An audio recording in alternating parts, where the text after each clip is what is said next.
If you are thinking about creating a podcast or some other form of content on a regular basis, you should think about what is the reason that you're deciding to do this. And we talked about those reasons or possible reasons in yesterday's episode. And today I want to take the next step and say, once you've thought about the reasons why you're creating a podcast or other form of content, here's some additional questions to ask. So number one is, who is your target audience? Number two is, what topics or what content would your target audience want?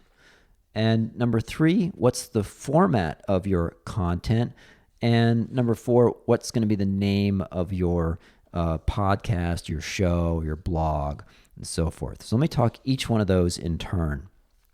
So you've already thought about some of the reasons why you're starting it. Now let's talk about what is your target audience. So this is going to depend on the objective. And let's just talk about podcasts. So what's the objective for your podcast? If it's purely to learn about a topic or to build relationships with potential clients, you may not be that concerned about your target audience, and that would be fine, right? So, getting a large listener base may not really be that important to you, and then you shouldn't worry about it. But let's say that one of your goals was to get potential clients to hear your show and then reach out to you, or that you have a marketing funnel for some other kind of paid product other than your consulting services. Maybe you're selling a course, you're selling some other kind of product.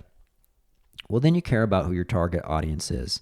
Your target audience might be potential clients. It might be potential partners or other kind of referral partners. So think about who that target audience is. And the more specific the target that you can get, the better. So I've asked this question before to folks, and they said, well, my target audience is potential clients. That's not the greatest specificity. So can we get more specific? It might be, my target audience is chief financial officers at mid-market private equity owned firms. Okay, so that's starting to get specific. Or my target audience is heads of supply chain at mid-size manufacturing companies based in the Southeast United States, because that's the kind of client who I serve. Okay, so now we're starting to get specific. The more specific you can get, the better. And if possible, even come up with a sort of an avatar or a persona of that target audience. If you can think about a specific individual that your show is going to be for, that's even better. What's that person look like? How old they are? Where did they go to school? What have their previous jobs been? How did they spend their time? What sorts of audiobooks or podcasts or other content do that person listen to? Are they on Facebook? Are they on Twitter? Are they on LinkedIn? Where do they spend their time? Okay, so let's say that you've come up now with a really specific target audience and you have even one specific persona in mind. What does that target audience care about, or what's interesting to them? Obviously, if you're going to be selling a potential product, then that target audience, you're looking for a target audience that might buy that product that you want to sell. So you want to be creating content topics that are somewhat related to that, most likely. But what's your target audience interested in? So for example, if you were focused on getting potential clients, you wouldn't necessarily talk about things that are interesting to you, like how to be a management consultant, or how to do consulting projects. You're more focusing on perhaps what's the value of how do you find consultants, how do you use a consultant, how do you use consultants effectively, how do you accomplish other objectives. So what's your target audience care about?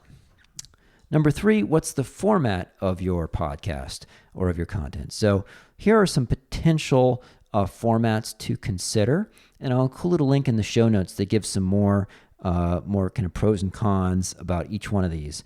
And I got this list from castos.com, castos.com/podcast-format. So the most common is a one-on-one interview format. So you have a guest on the show, and regular listeners here will know that that's the typical format of this show. Number two is a monologue. Now, a monologue is okay, particularly if it's a little bit shorter. A great example of a monologue show is Seth Godin, his show Akimbo. Scott Galloway also has a hybrid show, the Prof G show, where the first half tends to be a monologue, and then he does a one-on-one interview in the second half of his show. So monologue can be great if you have a lot of content that you want to share yourself. It could get a little bit old after a while, people just listening to you. It's maybe more work because you're writing all this content. But particularly for, if the episodes are a little shorter or you have a large amount that you personally want to share, people want to hear from you in particular, that can be a good one. 3 is a conversational co-host type show where you and a host have a discussion together, and it's typically the same 2 co-hosts each episode.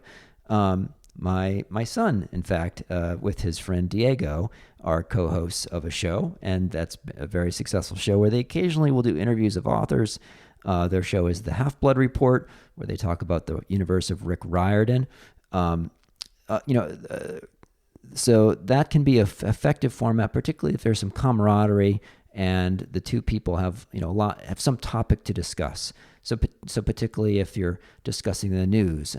Another show is by my sister-in-law Naomi Soto, who with her husband does Polylog, which is they listen to the Sunday news shows and they discuss it afterwards. So those are a couple examples. Number 4 would be a panel show where you bring on a group of guests on each episode. I think that's a little bit harder to manage if you're thinking about that. You get more points of view, but it's also logistically more difficult because you have to actually arrange a call with more than one person, and every additional person you add, there's more constraints on the scheduling. There's also just logistically a little bit more difficult to really go deep on a particular topic. You can ask one person a question, but then you feel you have to kind of go around and ask every other person, what's your point of view on that? What's your point of view on that? It can get a little bit old, and it's harder maybe to go deep. But for certain types of topics, it could be a nice way to get more people on your show in a limited amount of time. Number 5 is non-fictional storytelling. So I think of that as a broad category of usually more highly produced shows that, such as This American Life, or that you might hear on the radio, NPR, where you might have some interviews, some first-person monologue talking about the research that you've done, and it typically is a bit more effort to produce. It could be higher impact. It's a bit more getting into the world of being a documentary. Number 6 is repurposed content. So if you've given speeches, you've given talks, you could think about taking snippets of those and turning them into a podcast or some other form of content. So then you're relying on a library of material you already have. And number 7 is other. So there's probably other formats of shows that you could think of beyond these. So thinking about the format of your show. Once you've thought about who is your target audience and what sort of content are you going to share on your show and what's the format of your show, you can come up with the name for your show. So you want to have a name that is specific enough to suggest your focus, but ideally that it's also open enough so that your show can evolve over time, and that once you've done 10 or 20 episodes on that first topic, you might be wanting to expand your brief a little bit and sort of go beyond that, but not be completely outside the title of your show. Because then when you're inviting guests on or what have you, or people are considering your show, if your show is sort of change management or post-merger integration in the pharmaceutical industry, and you decide to do a show on post-merger integration in the energy industry, all of a sudden it's a little bit outside your brief. So pick a name that is specific enough, but still open. I also want one that's not already taken. So you can search on, say, iTunes podcast to see if there's any shows with that title already.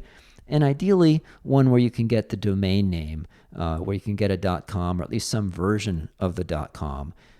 So those are 4 questions to ask yourself as you are setting up your content. If you're thinking about starting a podcast or a blog or some other kind of regular content creation. So I hope that was helpful. This has been Unleashed, the show that helps you thrive as an independent professional. And I'm your host, Will Bachman. Unleashed is produced by Umbrex, and you can learn more about what we do, connecting independent management consultants with one another, at umbrex.com.